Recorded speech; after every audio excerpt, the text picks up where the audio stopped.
David Elward and Mehmet Ogochu and Narendra Taneja. Thanks so much for joining us, gentlemen. David Elward, Pricing Director, Energy Transition at General Index. Let's go with you first and get a bit of a market pricing sort of sentiment from you. To me, the headline news amongst all the headlines we see in the world today, in the last, at least in terms of the oil market, seems to have been these Russian, exports sort of being actually, for the first time maybe in 3 years, the market's feeling some actual proper disruption. Yes, things are flowing, but there's all sorts of rerouting and oil stuck on water more than usual, etc. Tell us what's this done to prices in the last, I suppose, couple of weeks, particularly on the product side. Yeah, thanks, Diala. It's a pleasure to be with you again.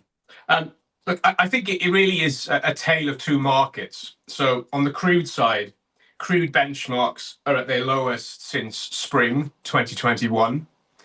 But when we consider the trends in key products markets, such as middle distillates, so that's transportation fuels like diesel and jet fuel, prices for key benchmarks are actually at the highest since September 2023. So crude and products have been going in opposite directions. And that's very much, so whilst there is disruption expected to crude, and we know, right, that sort of the sanctions that have been placed on Rosneft and Lukoil, it is very much, it seems to be the case that that is not having too much of a material impact. That's not particularly bullish for crude. Conversely, and it's really a diesel story. This is a diesel surging story. That we have the other side of geopolitical events is the sanctions that the EU is putting on, continuing to sort of tighten up on Russian oil, and namely around refiners who, so the region won't be able to import products from refiners who've used crude oil to refine and to produce them. And I think like the particular case, which and it'd be interesting to get Narendra's thoughts on this later. I mean, India really comes into this story.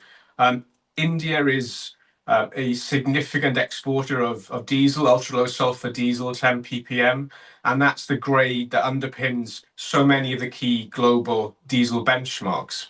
So when I talk about highest prices in September 2023, the key here is that India for Europe is the fourth largest supplier. And this is a significant disruptive event. We're looking ahead, it's January 2024 when this latest sort of dimension to the European sanctions takes effect. And what we're seeing is a sort of a kind of market reaction in the same way that we saw in 2022, heading into 2023, when we had the original Russian sanctions on Russian oil, which shut out the Russian diesel flows itself from Europe. The price rises aren't as extreme as we saw then. Back in 2022, it was like extreme market volatility, cracks for diesel up $50, $60, $70 per barrel.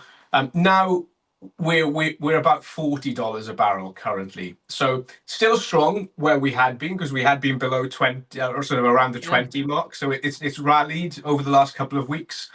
And it's a significant story. So I would say that the standout story is very much diesel right now. Okay, so good news for refiners, but not so much perhaps for crude, on the crude side. I mean, Narendra, let's go to you, Narendra Taneja, India's leading energy expert. How is India doing with its energy choices? I mean, how is this Russian crude oil intake and consequent, of course, exports to Europe being managed in the context also of the trade negotiations with the US, of course, which is where the threat lies, isn't it? Well, first, petroleum exports products to Europe. I think India is negotiating with the European Union and other countries in Europe so that, Indian refiners could continue to export petroleum products to Europe. So right now, as we talk, in fact, the negotiations are on in New Delhi and Brussels. and also London and other countries, so that this could continue. And India has enjoy very good ties with the European Union in particular. So we are hoping that some kind of breakthrough should be there as soon as possible. Coming to Russia and the trade deal negotiation with the United States, deal is a deal. We all by now kind of learning how to deal with President Trump, and we have like most other country, we have no experience of dealing with President Trump. So, because Trump 1.0 was a very different person, very different government. This is a very different administration.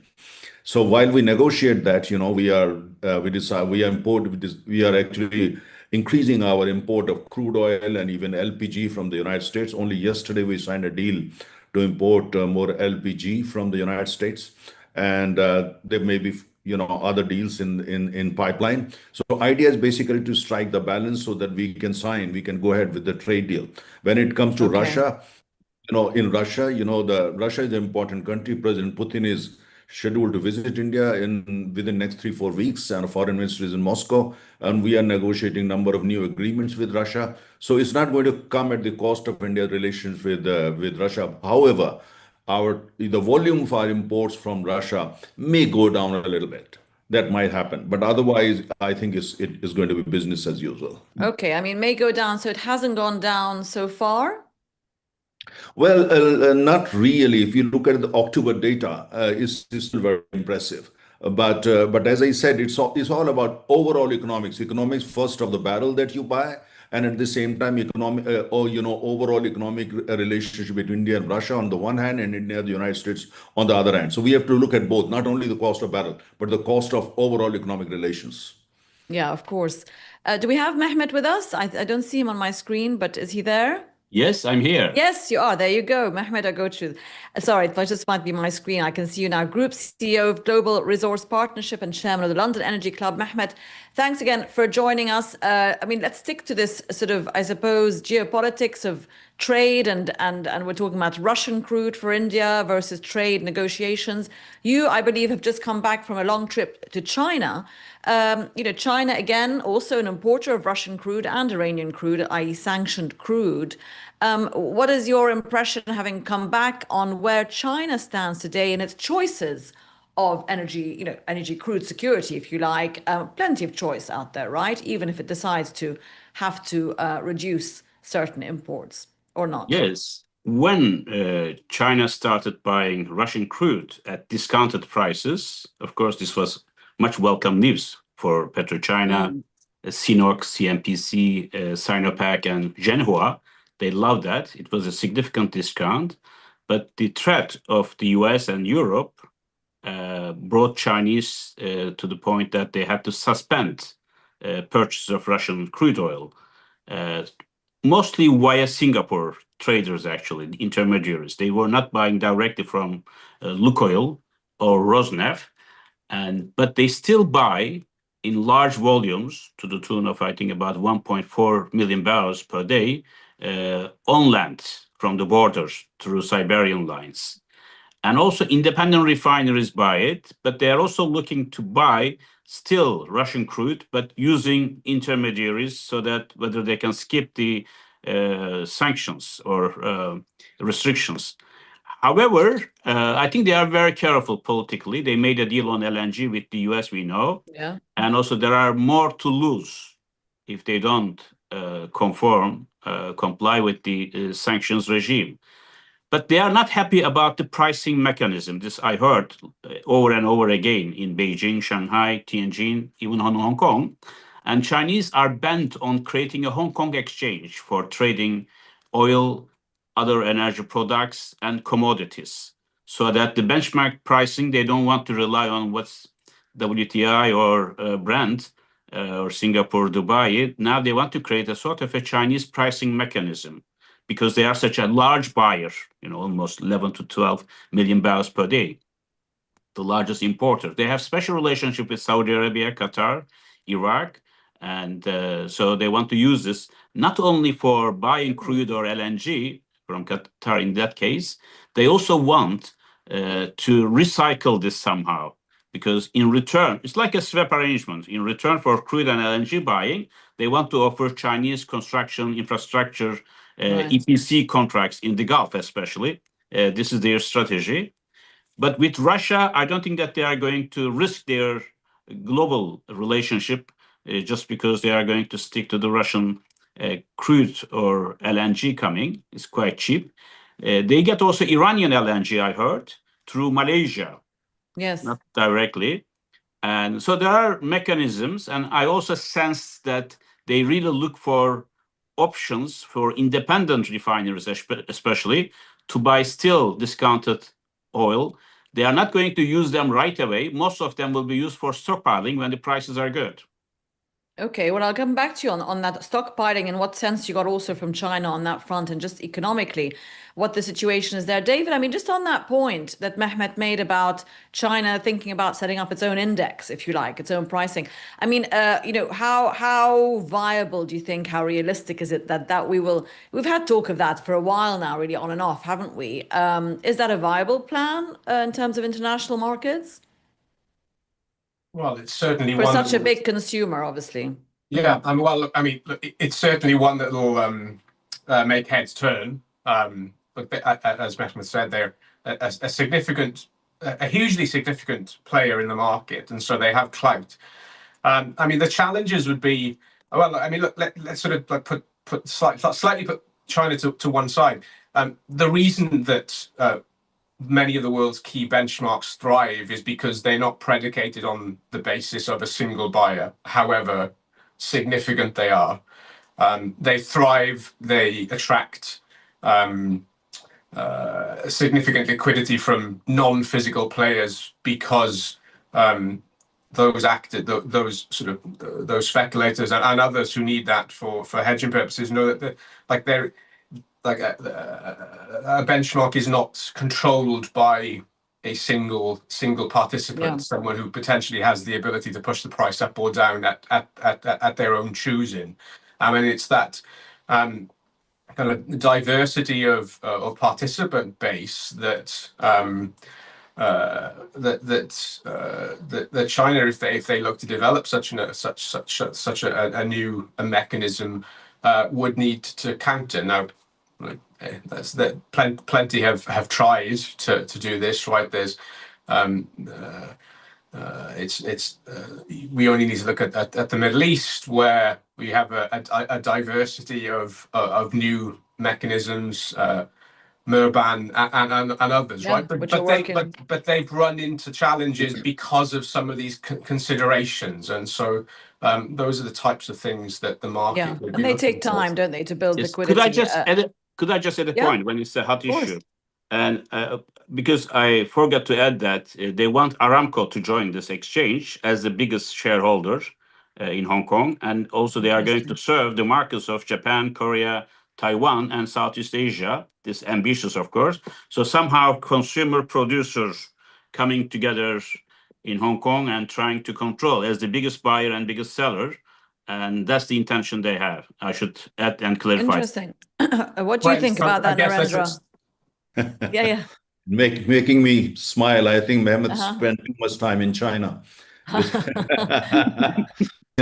China has massive credibility issues in our part of the world. And when you look at the four largest importer of crude oil, China, of course, and India emerging, actually going to be even bigger than China in time to come, and then Japan and South Korea.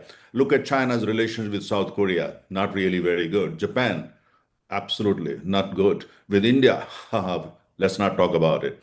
Now, the question is, if these are the four largest importer of crude oil in our part of the world, actually in the world, when you look at it, and if they have issues with China in terms of how China looks at this part of the world and the world as a whole, how you can set up whatever you want. We can also set up, even I can set up. But the question is that would that really get traction?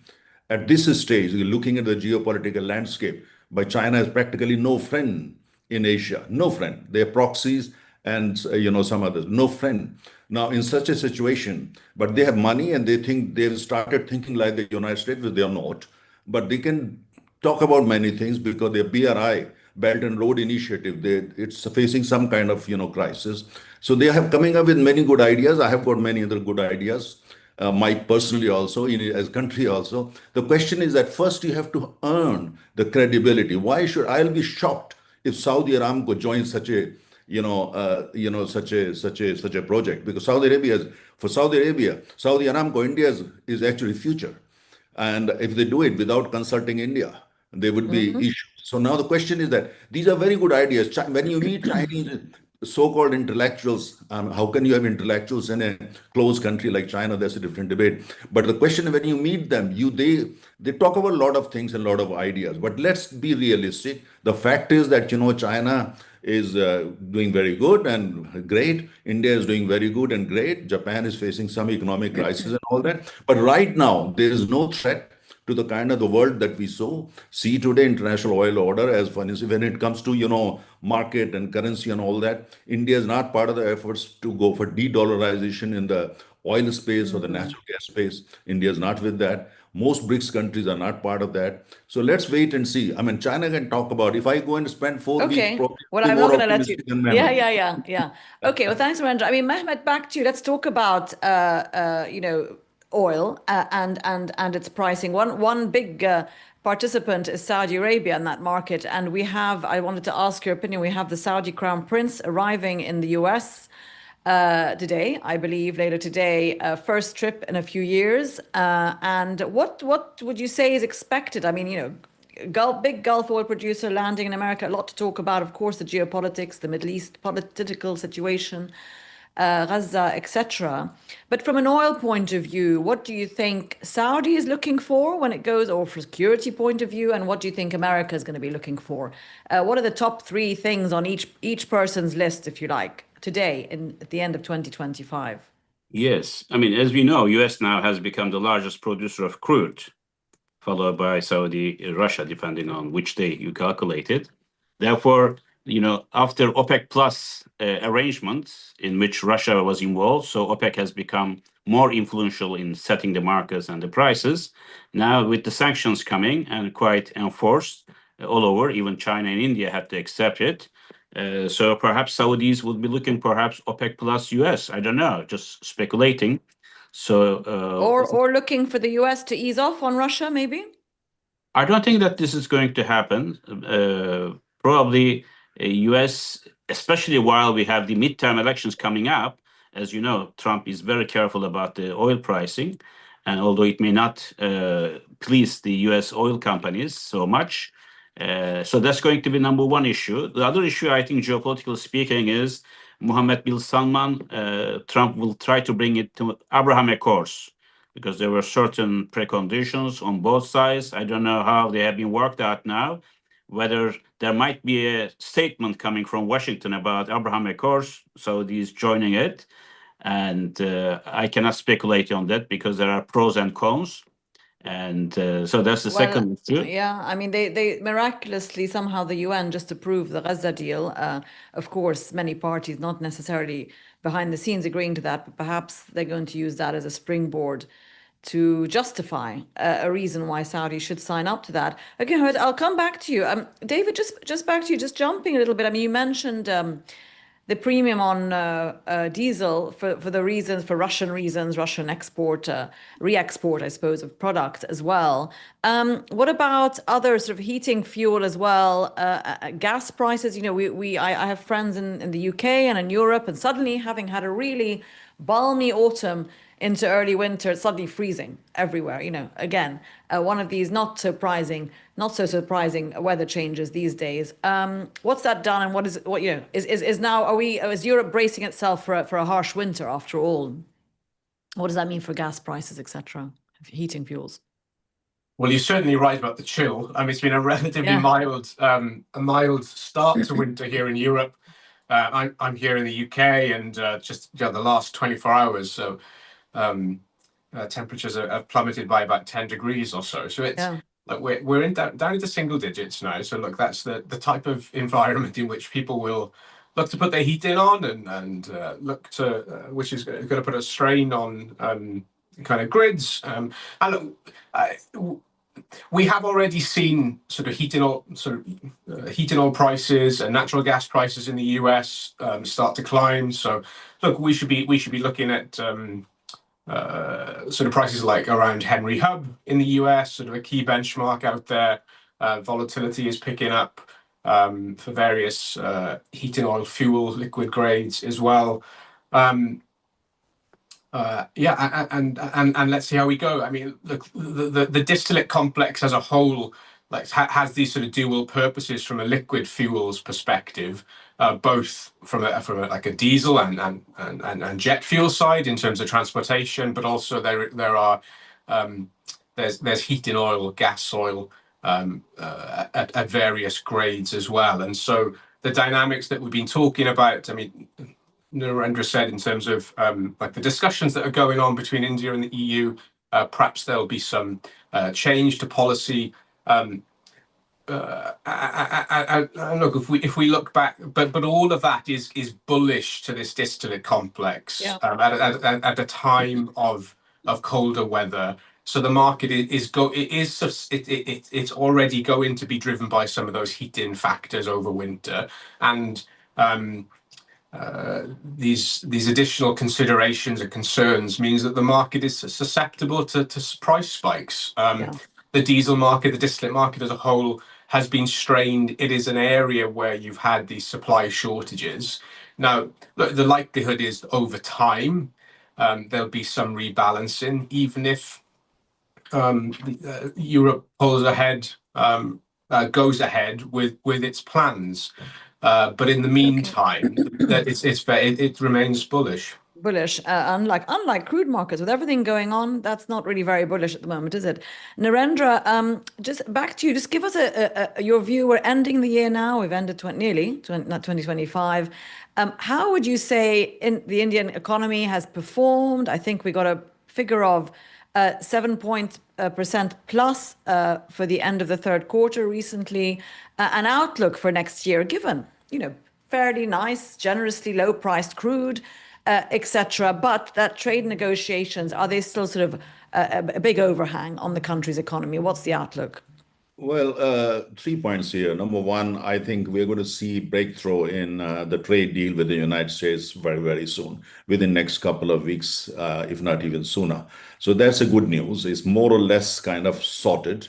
And it's just, it's a question of making an announcement and choosing the right time to do that. Number one. Number two, we have had very good monsoon this year, and which means actually when you look at the history, monsoon always means, a great demand from the rural part of India. And the rural demand plays a very important role in terms of the overall health of the Indian economy. So quite optimistic. And I think probably economy next year is going to be even better. Third, when you look at the crude oil prices, our own assessment is the next 12 months crude oil prices are going to be in the region of, let's say, $60 to $68 per barrel Brent, and which is a great news for us because our economy is actually prepared even for $70 per barrel. The current financial year, the budget is actually prepared for that, based on that. So overall, when you look at all the three fronts, the news is good. And when it comes to India's external, energy policy is very flexible, where we need to kind of, cut deal. We are ready to cut deal at the same time without compromising with our fundamental geopolitical interests vis-a-vis relation with the United States. European Union or Russia or China and countries such as United Arab Emirates and Saudi Arabia. Very pragmatic, sophisticated external energy policy. So when you put all that in the basket and you look at the picture, of 2026, it looks quite promising.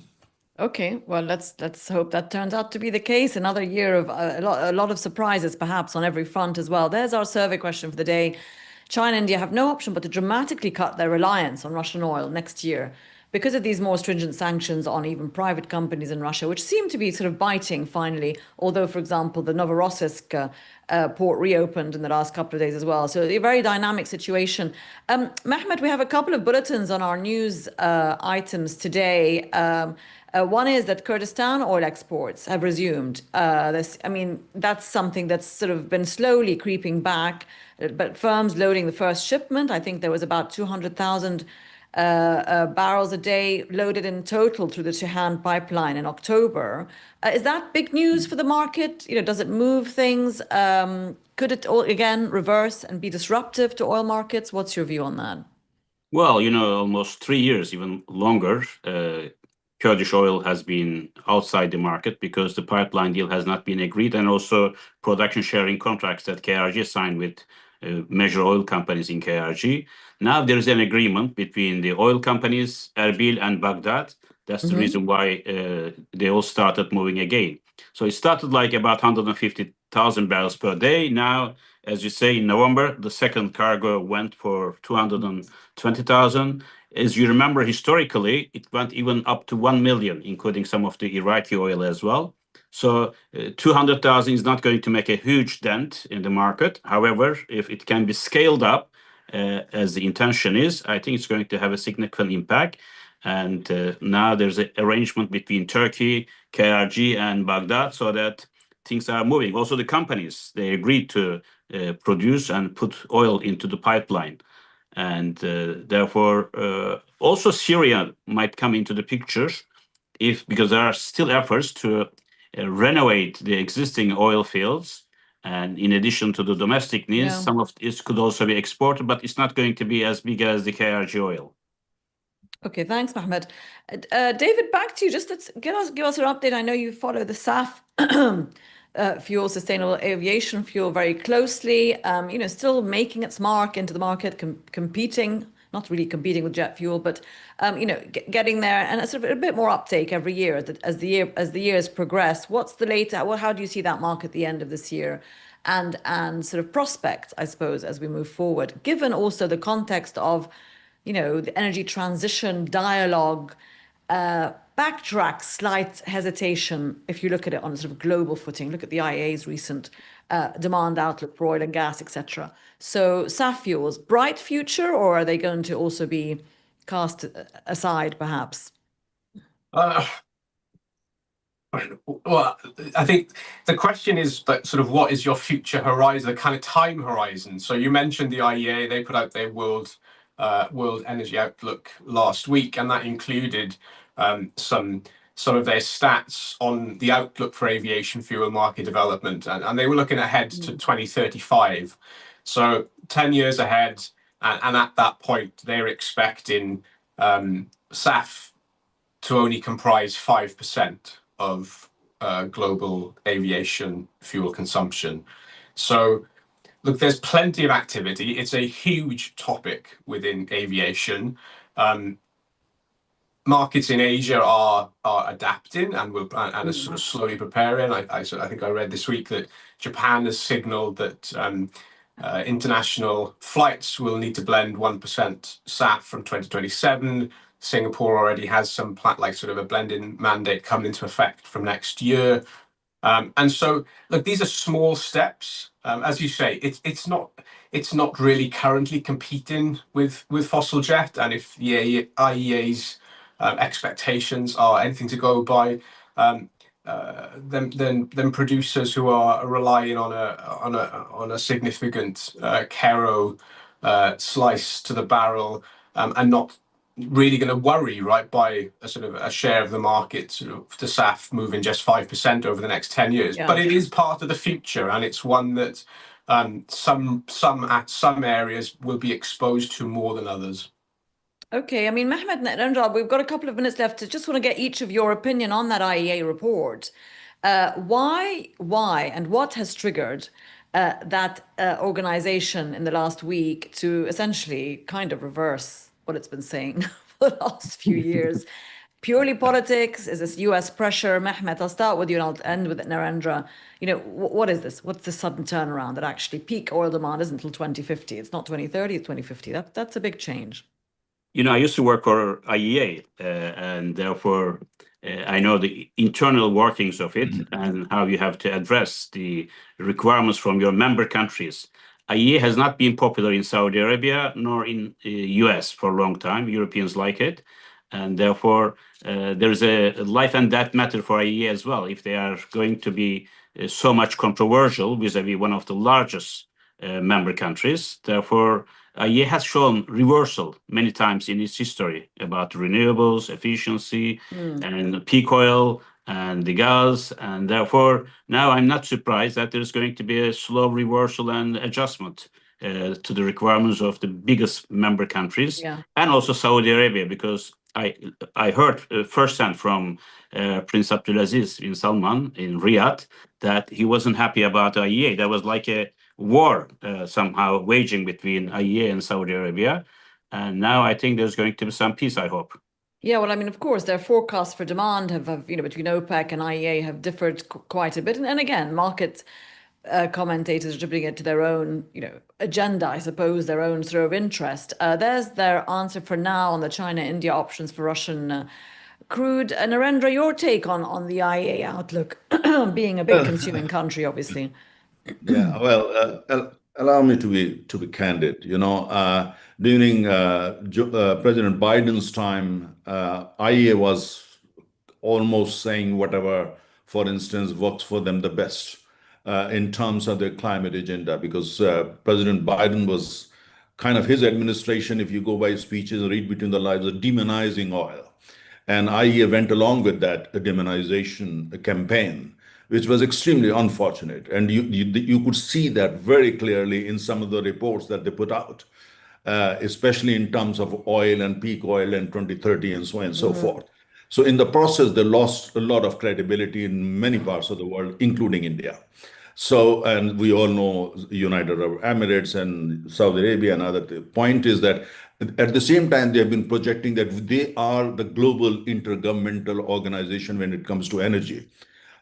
Many around the world, including my country, and I'm very vocal on this, no, they're not. They represent the interest of only the rich countries. They don't represent the interest of 6.4 billion who live in the global south. They don't. So for that, we need to create another organization. That's a separate debate. But IEA reports, they have to work very hard if they want to restore, bring the credibility back. Just by one report is not going to get back. They really will need to work harder. Yeah, of course. And of course, there's, the influence of how they're funded as well will always play a part. So as you said, back and forth on that. We have the International Energy Forum based in Riyadh, of course, bringing together all consumers and producers. I don't know whether it could be an equivalent to IEA in terms of effectiveness and influence, but there are some global organizations, including Global South as well as the consumer countries. Yeah, well, there's certainly a need for recalibration of global organizations. International Energy Forum is very different agenda. It is still on the runway. It has not yet taken off. What we need is a new global organization, preferably headquartered somewhere like Shanghai or New Delhi or Singapore or Hanoi. Okay, well, thank you so much to Narendra and to Mehmet and David for joining us this morning. Wish we had more time, lots to talk about, but have a great week ahead, everyone, and all the best. Thank you. Thanks. Goodbye. Thank you.